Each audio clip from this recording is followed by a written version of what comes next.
ओम नमो भगवते वासुदेवाय। ओम नमो भगवते वासुदेवाय। ओम नमो भगवते वासुदेवाय।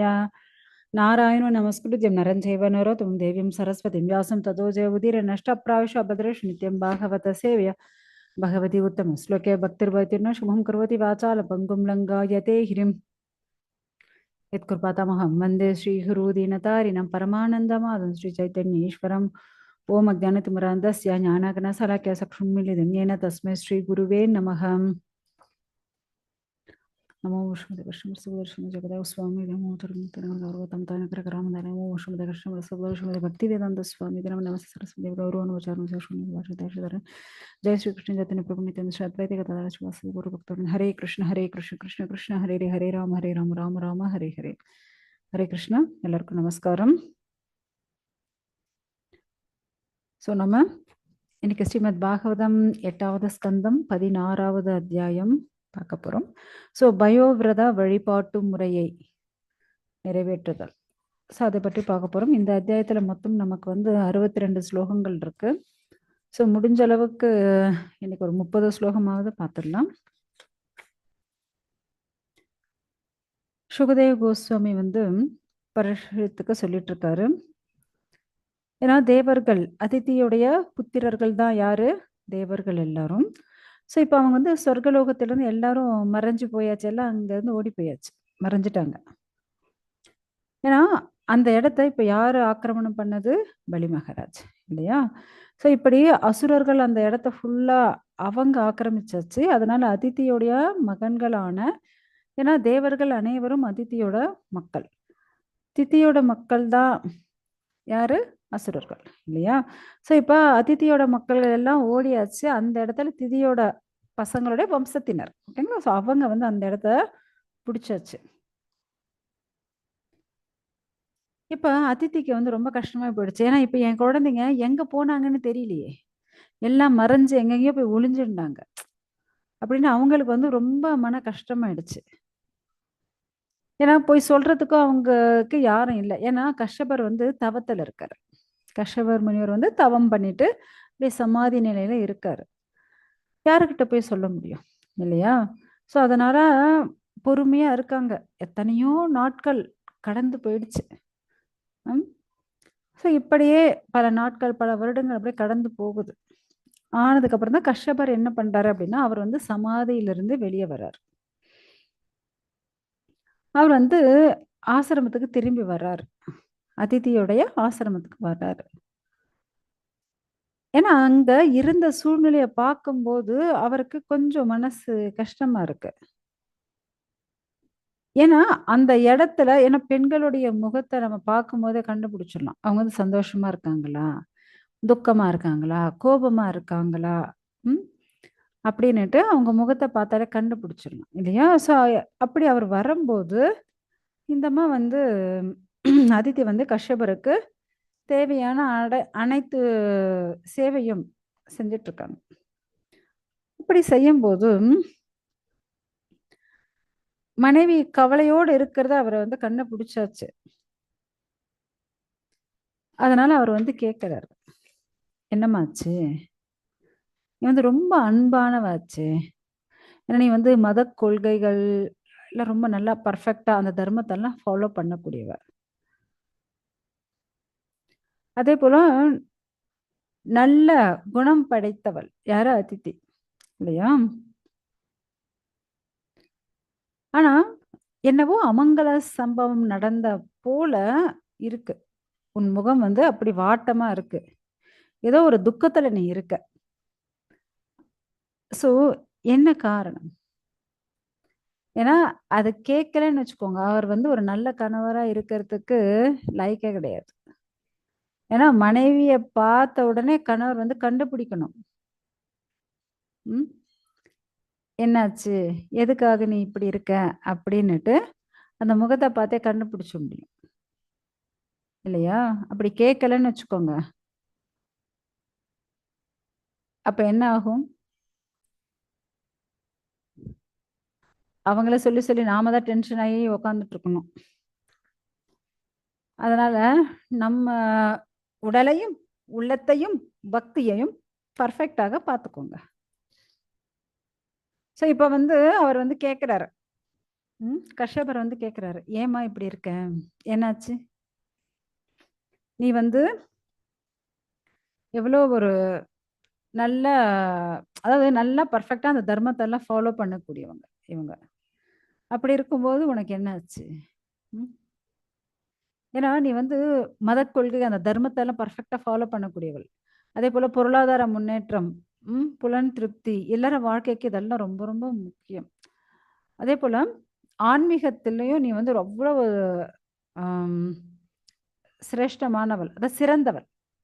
ஓகேயா? அப்படி இருக்கும்போது, எதுக்காக நீ வந்து ஒரு மாதிரி சோகமா இருக்க? ஏதோ ஒரு கவலை இருக்கு. அதனால தான் நீ இப்படி இருக்க. அப்படின்னுட்டு அவர் வந்து கண்டுபிடிச்சாச்சு. ஓகேங்களா? ஏன்னா, அந்த காலத்துல வந்து குடும்பஸ்தர்கள் வந்து மத்தவங்க எல்லாருக்கும் உணவு அளிச்சுட்டு, அதுக்கப்புறம் தான் அவங்க சாப்பிடுவாங்க. ஆனா, இப்ப அப்படியெல்லாம் ஏன்னா அந்த காலத்துல வந்து வழிப்போக்கர்கள், நடந்து போகக்கூடியவங்க அவங்கலாம் இருந்தாங்க. ஸோ, அதேபோல வயசானவங்க, அ குழந்தைகள் ஏன்னா அந்த காலத்துல வந்து கூட்டு குடும்பமா கொஞ்சம் வந்து பெருசா இருந்தது. ஸோ, இப்படி எல்லாருக்கும் பண்ணிட்டு அதுக்கப்புறம் தான் அவங்க வந்து சாப்பிடுவாங்க. ஸோ, இப்படிதான் அவங்களுடைய வாழ்க்கையெல்லாம் நடந்துட்டு இருந்துச்சு. ஏன்னா வழிப்போக்கர்கள், விருந்தாளிகள், அ ரிஷிகளோ, ஸோ இது போல எல்லாருக்கும் உணவு அளிப்பாங்க அவங்க. நீ வந்து அளவுக்கு அதிகமாக வந்து குடும்ப அங்கத்தினர்கள் மேல பற்று வச்சிருக்க. நீ வந்து இப்ப என்ன ஆயிடுச்சு அப்படின்னா, ஆனாலும் என்ன வரவேற்கிற, அந்த வரவேற்புல எந்த ஒரு இதுவும் இல்ல. ஆனாலும் ஏதோ ஒண்ணு கம்மியா இருக்கு. ஏன்னா, உன்னுடைய துக்கம் அப்படி இருக்குன்னு நெனைக்கிறேன். ஏன்னா, நீங்க இங்க வந்து நெறைய என்ன வழிப்போக்கர்கள், விருந்தாளிகள், ரிஷிகள், முனிவர்கள் எல்லாரும் வந்து நீ சந்தோஷமா பார்த்துக்கக்கூடிய இந்த இடத்துல, இப்ப என்ன ஆயிடுச்சு? ஏன்னா, இப்ப மனிதர்கள் வாழக்கூடிய அந்த இடத்துல திடீர்னுட்டு இப்ப மனிதர்களே இல்லங்க. வெறும் பாம்புகள், எலிகள், பூரான்கள், நரிகள், ஆ ஓநாய்கள்னு இருக்குன்னு வச்சுக்கோங்க. என்னாச்சு? இந்த இடம் நல்லா தானே இருந்துச்சு. மனிதர்கள் தானே நடமாடிட்டு இருந்தாங்க. என்ன இந்த இடம் இப்ப இப்படி இருக்கு? ம். அதுபோல இப்ப அந்த எப்பவுமே அதிதியோடைய அந்த இடம் அப்படிதான் இருக்குமா. ஆனா இப்ப பார்த்தா திடீர்னுட்டு அப்படியே குள்ளநரிகள் அது இதுன்னுட்டு வேற மாதிரி இருக்கு. நீ வந்து அவ்ளோ மங்களகரமாக இருக்கக்கூடியவளே! அப்படி இருக்கும்போது, நான் வீட்ட விட்டு வெளிய போயிருக்கும்போது என்ன ஏதாவது தப்பு நடந்துச்சா? ம். ஏன் இவ்ளோ கவலையா இருக்க? உன்கிட்ட ஏதோ ஒரு அ கவலை இருக்கு. அது என்னன்னு எனக்கு சொல்லேன். ஏன்னா, இப்ப கணவன் இல்லாத நேரத்துல அந்த யாக யக்ஞங்கள் ஏன்னா எல்லார் வீட்லயும் வந்து அந்த யக்ஞ குண்டம் எரிஞ்சுட்டே தான் இருக்கும். ஸோ அந்த யக்ஞ குண்டத்தையும் பாதுகாக்கக்கூடிய பொறுப்பு யாருக்கு இருக்கு அப்டின்னா, மனைவிக்கு தான் இருக்கு. ஸோ இப்ப என்ன ஆயிடுச்சு அப்டின்னா, நீ வந்து சரியா நெய் விடலையா? ம். பிராமணர்களுக்கு சரியா உணவளிக்கலையா? இல்லன்னா நீ வந்து ஒரு குடும்பஸ்தரா இருந்து, மத்தவங்களுக்கு செய்யக்கூடிய யாக அதாவது கடமைகள் ஏதாவது நீ தவறிட்டியா? ம். ஏன்னா தேவர்கள் எல்லாம் பகவான் நம்ம பார்த்தோம் அப்படின்னா, ஆ அதான் யக்ஞத்துல நம்ம நெய் விடுறது என்ன அப்படின்னா, அதுதான் பகவானுடைய வாய். ஓகேங்களா? அந்த யக்ஞம். யக்ஞமூர்த்தியும் வந்து பகவான் தானே. ஸோ அப்படி விஷ்ணுவுடைய வாயாக கருதப்படக்கூடிய அந்த யக்ஞம், அத வந்து நீ சரியா பண்ணலையோ? ஏன்னா அனைத்து தேவர்களுக்கும் பரமாத்மாவா இருக்கக்கூடியவரே அந்த பகவான் தான். என்ன ஆயிடுச்சு? அப்படின்ட்டு அவர் பாட்டு கேள்வி கேட்டுட்டே இருக்காரு. இன்னும் அந்த அம்மா பதிலே சொல்லல. ஏன்னா உனக்கு வந்து நல்ல குணம் படைத்தவள். நல்ல குணம் படைத்த பெண்ணே! அப்டின்னுட்டு தன்னுடைய மனைவிய சொல்லிட்டு இருக்காரு. உன்னுடைய பசங்க எல்லாம் நல்லா இருக்காங்களா? ஏன்னா அவருக்கு நெறைய மனைவிகள். அதனால தான் இந்த மாரி கேட்குறாங்க. உன் பசங்கலாம் நல்லா இருக்காங்களா? ஏன்னா உன்னுடைய வாடிய முகம், மன உன்னுடைய மனசு எப்படி இருக்கு அப்டின்னா, ஒரு மாரி அமைதி இல்லாம, ஏதோ ஒரு மாரி தடுமாற்றத்தோட இருக்கு. என்னால புரிஞ்சுக்க முடியுது. அ ஏன் இப்படி இருக்கு? அப்படின்னுட்டு அவர் வந்து இவ்வளவு கேள்விகளும் கேட்டுர்றாரு. இப்பதான் அதித்தி வந்து பேச ஆரம்பிக்கிறாங்க. ஏன்னா அவங்களுக்கு அவ்வளோ துக்கம். குழந்தைங்கலாம் எங்கெங்கேயோ போய் ஒளிஞ்சாச்சு. குழந்தைங்க வீடு வாசல் இல்லாம எங்கேயோ காட்டுல, புதர்ல போய் எங்கேயோ ஒளிஞ்சுட்டு இருக்காங்க. அ கணவன், மனைவி, குழந்தைகளோட இப்படியே அவங்க வீட்ட விட்டு எங்கேயோ ஓடி போயிட்டாங்கன்னா, எந்த தாய்க்கு தான் மனசு பதறும் இல்லையா? ஸோ அவங்க வந்து அப்படியே ரொம்ப அதனால தான் அவ்வளோ துக்கத்துல இருக்காங்க. இப்பதான் அதித்தி வந்து பேச ஆரம்பிக்கிறாங்க. ம். மரியாதைக்குரிய எனது பிராமண கணவரே! ஆக்சுவலா இங்க நீங்க பார்த்தீங்க அப்படின்னா, பிராமணர்கள், பசுக்கள், மதம், பிற மக்களுடைய நலம் எல்லாத்தையும் பார்த்துக்கக்கூடிய பொறுப்பு யாரு அப்படின்னா, அந்த குடும்பஸ்தனுடையது. ஏன்னா, அவன் தான் வீட்டுக்கு எஜமானன். ஏன்னா, அவன் தான் வந்து தர்ம, அர்த்த, காம, மோக்ஷம் எல்லாத்தையும் பெர்ஃபெக்ட்டா பார்க்கணும். ஏன்னா, குடும்பத்துக்கு எது தேவையோ, அதற்கான யாக யக்ஞங்கள செய்யணும். அதற்கான சம்பாத்தியம் பண்ணணும். அதற்கான அ வருமானத்த வந்து ஈட்டணும். ஸோ, இந்த பொறுப்பெல்லாம் யாருக்கு இருக்கு அப்படின்னா, குடும்ப தலைவனுக்கு தான் இருக்கு. ஆனா, நீங்க எல்லாத்தையும் தான் பெர்ஃபெக்ட்டா தான் பண்ணியிருக்கீங்க. அதனால தான் நம்மளுடைய வாழ்க்கை வந்து ரொம்ப நல்லா இருக்கு. ஆனா என்ன ஆயிடுச்சு அப்படின்னா,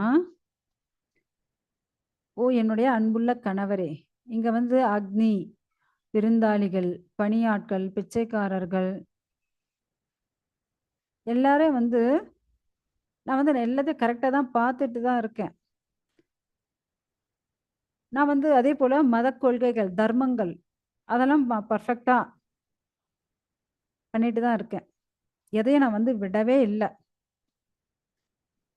அப்படி இருக்கும்போது, உங்களுடைய உபதேசம் நீங்க என்னென்னலாம் இன்ஸ்ட்ரக்ஷன் குடுத்துருக்கீங்களோ, அந்த உபதேசத்தையும் நான் வந்து ரொம்ப பெர்ஃபெக்ட்டா பண்ணியிருக்கேன். ஸோ, உங்களுடைய வார்த்தைய நான் வந்து தவறி ஒரு செயல் கூட நான் செய்யல. அவ்ளோ பெர்ஃபெக்ட்டா நான் வந்து பண்ணிட்டு தான் இருக்கேன். ஓ மரீச்சியின் புதல்வரே! நீங்க வந்து ஒரு சிறந்தவர். ஏன்னா, அசுரர்களுக்கும் தந்தை இவர்தான். தேவர்களுக்கு தந்தை இவர்தான். அதனால இவர் வந்து எல்லார்கிட்டயும் வந்து சமமா தான் இருப்பாரு. ஓ! தேவர்கள் ரொம்ப முக்கியம். அசுரர்கள் தேவையில்ல. அப்படின்னு ஏன்னா இது எல்லாமே இவரோட குழந்தைகள் தானே! இல்லையா? இவருடைய உடம்புல இருந்து வந்தவங்க தானே! ஏன்னா, இப்ப நம்ம சத்வகுணம், ரஜோகுணம், தமோகுணம் அப்படின்னு பார்க்குறோம். ஏன்னா இந்த உலகத்துல இந்த 3 குணங்களால பின்னப்பட்டுருக்கோம் நாம. ஏன்னா இது அனைத்தையும் சிருஷ்டிச்சது யாரு? சாக்ஷாத் பகவான். ஏன்னா அவர் என்ன பண்றார்? அனைத்து ஜீவராசிகளிடத்தும் சமமாக தான் இருக்கிறார். முக்கியமா தன்னுடைய பக்தர்கள் கிட்ட கொஞ்சம் ஆதரவு காட்டுறார் பகவான். அவ்வளதான். இப்படி அனைத்து நல்ல குணங்கள் கொண்டவர் பகவான். அதே போல அனைத்து நல்ல பண்புகள் கொண்டவர் தான் நீங்களும். ஏன்னா நீங்களும் எல்லாரும் சமமா பார்க்கக்கூடியவங்க.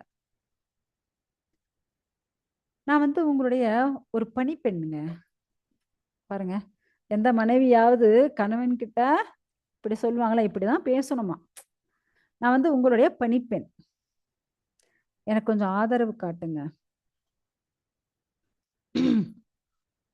என்ன ஆயிடுச்சு அப்படின்னா, அசுரர்கள் அசுரர்கள் என்ன பண்ணிட்டாங்க? என்னுடைய குழந்தைகளுக்கு எதிரிகளாக மாறிட்டாங்க. என்னுடைய பசங்களுடைய செல்வங்கள், அ அனைத்து ஐஸ்வர்யங்கள், அப்புறம் வசிப்பிடங்கள் எல்லாத்தையும் பறிச்சுண்டாங்க அவங்க. இப்ப எதுவுமே இல்லாம என்னுடைய பசங்க வந்து தவிச்சிட்டு இருக்காங்க. இப்ப என் குழந்தைங்களுக்கு ஏதாவது கொஞ்சம் ஆதரவு காட்டுங்களேன், தயவு செஞ்சு. ம். இப்ப பாருங்க, ஆக்சுவலா அவங்க எவ்வளவு ஒரு அன்பாக, பணிவாக பேசிட்டு இருக்காங்க.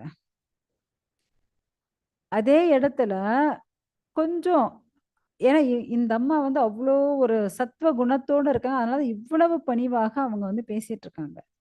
அதே கொஞ்சம் வேற மாதிரி தித்தி போல யாராவது கோபக்காரங்க இருந்தாங்கன்னா என்ன ஆகும்? அவர் தவம் பண்றதெல்லாம் போய் முதல்ல கழச்சு தள்ளிட்டு, "என் பசங்க கஷ்டப்பட்டு நீ என்ன இங்க உட்காந்துட்டு தவம் பண்ணிட்டு இருக்க?" அப்படின்னு கழச்சிருவாங்க. கலைச்சிட்டு, "முதல்ல போ, என் பசங்கள முதல்ல காப்பாத்து." இவ்ளோ அதே பாருங்க அதித்தியோடைய செயல்பாடுகள் எப்படி இருக்கு பாருங்க. அவர் வரம்போது அவருக்கு வந்து அவ்ளோ நல்ல பணிவிடைகள் செஞ்சு, அவர உட்கார வச்சு, அதுக்கப்புறம் அவங்களுக்கு தேவையான அனைத்து சேவையும் செஞ்சு முடிச்சுட்டு, அவரா கேட்கிற வரையும் அந்த அம்மா அமைதியா தான் இருக்காங்க. அந்த அம்மாவ எதுவுமே சொல்லவே இல்ல. "இல்லங்க நீங்க சொல்றது கரெக்ட்டு தான். நான் வந்து எல்லாம் செஞ்சுட்டு தான் இருக்கேன். ஆனா என் குழந்தைங்க மட்டும் இப்படி ஆயிடுச்சு." அப்படின்னுட்டு தான் அந்த அம்மா இப்ப தான் இப்படி பேச ஆரம்பிக்கிறாங்க. ஏன்னா, என்னுடைய குழந்தைகளுக்கு எதிரிகளாக யாரு சக்தி வாய்ந்த அசுரர்களா இருக்காங்க. அவங்க என்னுடைய பசங்களுடைய செல்வம், அழகு, புகழ், வசிப்பிடம் எல்லாத்தையும் பறிச்சுண்டாங்க. இப்ப அவங்கலாம் எங்க இருக்காங்க? எல்லாம் தலைமறைவா ஒளிஞ்சுட்டு இருக்காங்க. எல்லாரும் துக்க கடல்ல முழுகி இருக்காங்க. "ஓ சிறந்த முனிவரே! எங்களுக்கு ஒரு மங்களகரமான வரத்த குடுங்களேன்." ஏன்னா இப்ப அவங்க எல்லாத்தையும் நாடு நகரமிழந்து தவிச்சுட்டு இருக்காங்க. அதனால நீங்க வந்து ஒரு நல்ல வரத்த குடுங்களேன். ஏன்னா அனைத்து வரங்களை தரக்கூடிய சிறந்தவர் நீங்க. தயவு செஞ்சு எங்களுடைய நிலைமைய கொஞ்சம் புரிஞ்சுக்கோங்க. ஏன்னா, இப்ப என் பசங்க எங்க இருக்காங்கன்னு எனக்கே தெரியல. என் பசங்க இல்லாதனால எனக்கு ரொம்ப துக்கமா இருக்கு. எனக்கு திரும்பவும் ஏதாவது என்னுடைய பசங்க, என்னோட பசங்களுடைய ஐஸ்வர்யங்கள் எல்லாத்தையும் திரும்ப குடுக்குற மாரி ஏதாவது சொல்லுங்களேன். அப்படின்ட்டு அந்த அம்மா வந்து ரொம்ப பணிவா கேட்டுட்டு இருக்காங்க. ஸோ, இப்ப தான் சுகதேவ் கோஸ்வாமி வந்து சொல்லிட்டு இருக்காரு. ஏன்னா, அதித்தி தேவி அவ்வளவு பணிவா அவங்க கேட்கறதுனால, கஷ்யபருக்கும் மனசு என்ன ஆயிடுச்சு, ரொம்ப இளகி போயிடுச்சு. ஒரு லேசான புன்னகை பண்றாரு. சரி ஓகே. ஏன்னா, விஷ்ணுவுடைய மாய சக்தி எவ்வளவு சக்தி வாய்ந்தது. ஏன்னா, அப்படியாப்பட்ட என் மனைவியே இப்ப குழந்தை பாசத்தால, இப்படி அவங்களுடைய நல்லதுக்காக என்கிட்ட வரத்த கேட்டுட்டு இருக்காளே! அப்படின்னுட்டு அவர் வந்து சிரிக்கிறாரு. பாருங்க, இவங்களுடைய செயல்பாடுகள் எப்படி இருக்கு. அதே நீங்க அதித்தி தேவியோடத பார்த்தீங்க அப்படின்னா, அவர் வந்து மறுப்பாரு. வேண்டாம்மா இந்த நேரத்துல, சந்தியா காலத்துல கணவன், மனைவி இணையக்கூடாது. சொல்றத கேட்டாங்களா? ம்ஹ்ம். அடம் புடிச்சு கடைசியில இரண்யாட்சன், இரண்யகசிபு அந்த அம்மாக்கு பொறந்தாங்க. இல்லையா? ஸோ அதுபோல இந்த அம்மா எவ்வளவு பணிவா, எவ்வளவு அன்பா அந்த விஷயத்த சொல்றாங்க. அதனால அவர் வந்து ரொம்ப ஓகே. அப்படியே புன்னகைச்சு, சரி அப்படின்ட்டு இப்ப தான் அவர் வந்து திரும்பவும் சொல்ல ஆரம்பிக்கிறாரு. என்ன அப்படின்னா, பஞ்சபூதத்தாலான இந்த ஜட உடல் என்பது என்ன? இது வந்து ஆத்மாலிருந்து வேறுபட்டதா? முக்கியமா பௌதீக பொருட்கள் இந்த உடம்புல இருந்து ஆத்மா முற்றிலும் வேறானது தான். இல்லையா? ஏன்னா இந்த பௌதீக பொருட்கள் அழியக்கூடியது. ஆத்மா அழியாதது. ஏன்னா அது நித்தியமானது. ஆத்மா வந்து சாஸ்வதமானது. ஆனா இந்த உடம்பு சாஸ்வதமே கிடையாது. நித்தியமா இருக்குமா என்ன? கண்டிப்பா கிடையாது. அழிஞ்சிரும். அசாஸ்வதம். ஸோ இதனால நீ என்ன நினைக்கிற? இந்த கண்ணால நீ பார்க்கக்கூடிய இந்த உருவத்த, இவன் என் கணவன், இவன் என் மகன் அப்படின்னு நீ வந்து அதன் மேல பற்று வச்சிருக்க. நீ வந்து அந்த ஒரு எது நடக்குதோ, அதாவது எது நடந்தாலும் சகிச்சுக்க தெரியணும். ஆனா, இப்ப இந்த அம்மா என்ன கேட்டாச்சு? என் குழந்தைங்களுக்கான திரும்ப இடம் வேணும். என் குழந்தைங்க இப்ப எங்கேயோ காட்டுல கஷ்டப்பட்டுட்டு இருக்காங்க. அப்படின்னுட்டு அந்த குழந்தைங்களுக்காக அவங்களுடைய மகன்களுக்காக இந்த அம்மா பேச ஆரம்பிக்கிறாங்க. எது நடக்குதோ, அது இறைவன் சித்தம்ன்னுட்டு போயிட்டே இருக்கணும். ஆனா, இவங்க கேட்டதுனால அவர் வந்து சொல்லிட்டு இருக்காரு. அப்ப இந்த உனக்கு கண்ணுக்கு தெரியக்கூடிய இந்த உடம்பு மேல நீ வந்து பற்றுதல் வச்சிருக்க. அதனால தான் கணவன், மனைவி, குழந்தைகள் அப்படின்னுட்டு அந்த பாகுபாட வந்து நீ பார்த்துட்டு இருக்க. நீ வந்து பகவானுக்கு பக்தி தொண்டு செய்யணும்.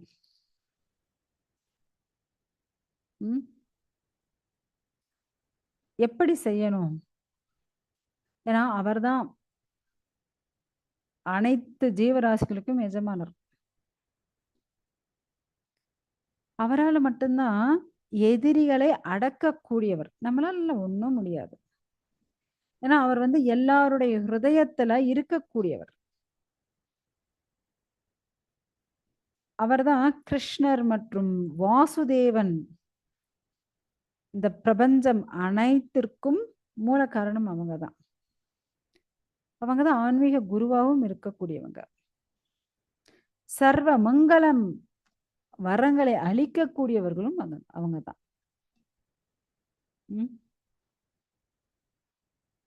ஏன்னா இங்க பகவந்தம் ஜனார்த்தனம். சோ முழுமுதற் கடவுள் எதிரிகளை கொல்லக்கூடியவர் ஜனார்த்தனம். யாரு? அவர்தான். சர்வபூத குகவாசம். சோ சர்வபூத எல்லாருடைய இதயத்துல வசிக்க கூடியவர் அவரேதான். ஓகேங்களா? அடுத்தது வாசுதேவ ஜெகத்ருதம். சரி, ஜெகத்குரு. சோ வாசுதேவம்னா எங்கும் பரவி இருக்கக்கூடியவர். அவர் இவங்கக்குள்ள மட்டும்தான் இருப்பாருங்க, இவங்கக்குள்ள எல்லாம் கிடையாது அப்படின்னு சொல்ல முடியாது. எல்லாருக்குள்ளயும் இருக்கக்கூடியவர் யாரு அப்படின்னா வாசுதேவன். யார் வாசுதேவன்? வசுதேவனுடைய மகனான வாசுதேவ கிருஷ்ணன். சோ அனைத்திற்குள்ளும் இருக்கக்கூடியவர் அவர்தான். அப்படின்னா தேவர்களுக்குள்ள மட்டும்தான் இருப்பாரா? அசுரர்களுக்குள்ள கிடையாதா என்ன? சோ எல்லாத்துக்குள்ளயும் இருக்கக்கூடியவர் யாரு? பகவான் தான். இப்படி பகவானை பற்றி அவர் சொல்லிட்டு இருக்காரு.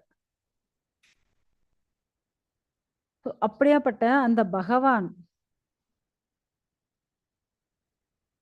ஏன்னா நம்ம பகவத்கீதையில பார்த்திருக்கோம். என்ன? ஈஸ்வரக சர்வ பூதானாம். சோ அந்த பகவான் எல்லாருடைய ஹிருதயத்திலையும் இருக்கக்கூடியவர். வெறும் நமக்குள்ள மட்டும் கிடையாது. ஏன்னா பகவான் சொல்றாரு பண்டித சமதர்ஷன், எல்லாரும் சமமாக பார்க்க வேண்டும். சோ யாரெல்லாம் கஷ்டப்படுறாங்களோ அவங்க மேல கருணை வைக்கக்கூடியவர் யாரு அப்படின்னா பகவான் தான்.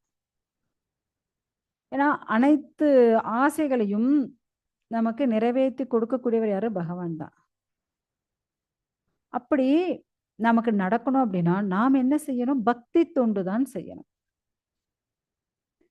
இதுதான் என்னுடைய அபிப்பிராயம். நீ பக்தி தொண்டு செஞ்சேன்னு வச்சுக்கோயேன், இப்ப நீ என்ன கேட்கறியோ அதை எல்லாம் பகவான் உனக்கு கொடுத்துருவாரு. ஏன்னா பக்தி தொண்டு ஒன்னேதான். ஏன்னா நம்ம பாகவத்துல பார்த்திருக்கோம், அகாம சர்வ காமே வ மோக்ஷ காம உதாரதி தீவிரேன பக்தி யோகேன யஜேத புருஷம் பரம். என்ன அப்படின்னா உங்களுக்கு விருப்பம் இருந்தாலும் சரி, விருப்பம் இல்லாதனாலும் சரி, பகவானுடைய பக்தி தொண்டு நீங்க செஞ்சுட்டே இருந்தீங்க அப்படின்னா பகவான் என்ன பண்ணுவாரு? உங்களுக்கு பௌதிகமான ஆசைகள் என்ன இருக்கோ அதை கூட நீங்க பகவான் கிட்ட கேட்டுருங்க. சோ பகவான் உங்களோட பௌதிக ஆசையும் நிறைவேற்றிடுவாராம். அதுக்கப்புறம் இந்த பௌதிக பற்றுதல்ல இருந்து உங்களை விலக்கிடுவார். சோ உங்களுக்கு என்ன தேவையோ அதை பகவான் கிட்ட கேட்டுருங்க. அதனாலதான் இப்ப இந்த அம்மாக்கு இப்ப என்ன தேவை? அவங்க பசங்க நல்லா இருக்கணும் இல்லையா? ஏன்னா இப்ப அதித்தி அதை தானே சொல்லிட்டு இருந்தாங்க. இப்ப அதித்தி திரும்ப சொல்லிட்டு இருக்காங்க. என்ன சொல்றாங்க அப்படின்னா, ஓ பிராமணரே, உலகத்துல இருக்கக்கூடிய அனைத்திற்கும் எஜமானர் சாக்ஷாத் பகவான். அந்த பகவான் என்கிட்ட திருப்தி அடைகிற மாதிரி, என்னுடைய ஆசையை பகவான் பூர்த்தி செய்யற மாதிரி நான் ஏதாவது அவருக்கு பண்ணணுமே. அப்பதானே பகவான் ஓகே இவங்க நமக்கு பக்தி பண்றாங்க, இவங்க என்ன கேட்கறாங்களோ அதை நம்ம நிறைவேற்றிடலாம் அப்படின்னு பகவான் அக்செப்ட் பண்ணுவார். சோ அப்ப பகவான் என்கிட்ட திருப்தி ஆகிற மாதிரி நம்ம ஏதாவது செய்யணும். நான் என்ன செய்யறது? ஏன்னா பகவான் என்கிட்ட திருப்தி அடைஞ்சாதான் நான் பகவான் கிட்ட கேட்க முடியும். ஏன்னா என்னுடைய குழந்தைகளை நீங்க காப்பாத்துங்க, அவங்களை எப்பவுமே நீங்க தான் ரட்சிக்கணும். அவங்களுடைய கஷ்டத்தெல்லாம் நீங்க தான் போக்கணும் அப்படின்னு நான் அவர்கிட்ட கேட்கணும். அப்பனா நான் பகவானுக்கு ஏதாவது செய்யணும். அதுக்கு தகுந்த போல நான் என்ன பண்ணட்டும்? சோ கஷ்யபர் வந்து சொல்றாரு. ஏன்னா, யார் ஒருத்தர் நீ வந்து இப்ப கேள்வி கேட்ட இல்லையா? சோ அதே போல பிரம்மா கிட்ட நான் வந்து கேள்வி கேட்டிருக்கேன். அப்ப பிரம்மா என்கிட்ட எனக்கு வந்து ஒண்ணு வந்து உபதேசிச்சாரு. அப்படி அத பண்ணா பகவான் வந்து திருப்தி அடைவார். அப்படியாப்பட்ட ஒரு விஷயம், ஒரு விரதம் இருக்கு. ஏன்னா அது வந்து எனக்கு யார் சொன்னது? பிரம்மா எனக்கு சொன்ன விஷயம் அது. அத நான் வந்து இப்ப உனக்கு சொல்றேன். கேட்டுக்கோ. ஏன்னா அத ஃபாலோ பண்ணணும். ஃபாலோ பண்ணா என்னெல்லாம் நடக்கும் அப்படின்னுட்டு, நம்ம என்ன கேட்டாலும் பகவான் பண்ணிடுவார். ஸோ அதனால இப்ப நான் சொல்லக்கூடியத ரொம்ப கவனமா கேட்டுக்கோ. பால்குனி மாசம். பால்குனி மாசம்னா பிப்ரவரி, மார்ச் அந்த டைம்ல. வளர்பிறை துவாதசி 12வது நாள். ஸோ அப்பலிருந்து ஒருத்தர் என்ன பண்ணணும்? வெறும் பால மட்டுமே குடிக்கணும். ஏன்னா தாமரை கண்களை கொண்டவர் யாரு அப்படின்னா பகவான் கிருஷ்ணர். அப்படியாப்பட்ட அந்த பகவானை நம்ம வந்து வழிபடணும். ஏன்னா இங்க வந்து நமக்கு வந்து நம்ம பார்த்திருக்கோம். ஆம், பிரகலாதர் வந்து 9 வகையான பக்தி சேவைகள் சொல்லியிருக்காரு. ஸ்ரவணம், கீர்த்தனம், விஷ்ணு ஸ்மரணம், பாத சேவனம், அர்ச்சனம், வந்தனம், தாஸ்யம், சாக்கியம், ஆத்ம நிவேதனம். இல்லையா? சோ அதுல இது வந்து அர்ச்சன மார்க்கம். அந்த மார்க்கத்துக்கான வழிகள் என்ன அப்படின்னா பயோவிரதம். பயோவிரதம்னா சோ அந்த பயோவிரதம் ஃபாலோ பண்ணா உனக்கு என்ன தேவையோ அதை கொடுத்துருவார். நீ என்ன கேட்டாலும் கொடுப்பாரு. சோ அந்த பயோவிரதம் எப்படி பண்ணணும்? ஆக்சுவலா காட்டுக்குள்ள காட்டு பன்றி இருக்கும் இல்லையா? சோ அந்த காட்டு பன்றி வந்து அப்படியே மண்ணை வந்து தோண்டுமா. அந்த மண்ணு எடுத்து அமாவாசையிலிருந்து அத உடம்பு ஃபுல்லா பூசி ஓடும் நதியில குளிக்கணும். அதுக்கப்புறம் இப்ப நான் சொல்லக்கூடிய இந்த மந்திரத்தை நீ வந்து சொல்லணும். என்ன மந்திரம்?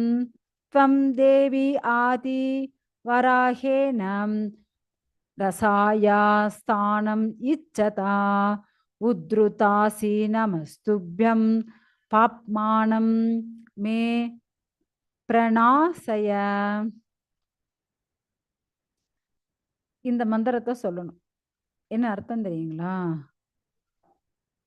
ஏன்னா பூமாதேவிய ரட்சிக்கிறதுக்காக பகவான் என்ன பண்ணாரு?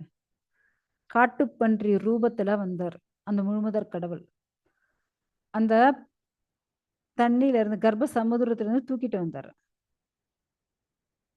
அப்படியாப்பட்ட அந்த பகவானுக்கு என்னுடைய வணக்கங்களை நான் வந்து சமர்ப்பிக்கிறேன் அப்படின்ட்டு சொல்லிட்டு அவர் வந்து நெக்ஸ்ட் என்ன சொல்றாரு அப்படின்னா எப்படியெல்லாம் வழிபட வேண்டும், டெய்லி என்னென்னலாம் செய்யணும். ஏன்னா முதல்ல அந்த காட்டுப்பன்றி நோண்டுன அந்த மண்ணை எடுத்து உடம்பு பூசி ஓடுற நதியில குளிக்கணும். அதுக்கப்புறம் என்னெல்லாம் பண்ணணும் அப்படின்னா ஆன்மீக கடமைகள் செய்யணும். மிகவும் கவனத்துடன் பகவானுடைய விக்கிரகத்தை வழிபடணும். பலிபீடம், ஆன்மீக குரு, சூரியன், சந்திரன், அக்னி அவங்களெல்லாம் கூட நம்ம வந்து வழிபடலாம்.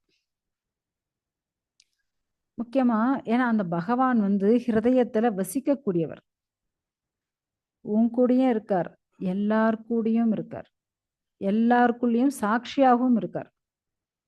அவர் இல்லாத இடம் எதுவுமே கிடையவே கிடையாது. அப்படியாப்பட்ட அந்த வாசுதேவனுக்கு நீ என்ன பண்ணணும்? பணிவான நமஸ்காரங்களை சமர்ப்பிக்க வேண்டும். அதுக்கப்புறம் நான் வந்து ஆஹ்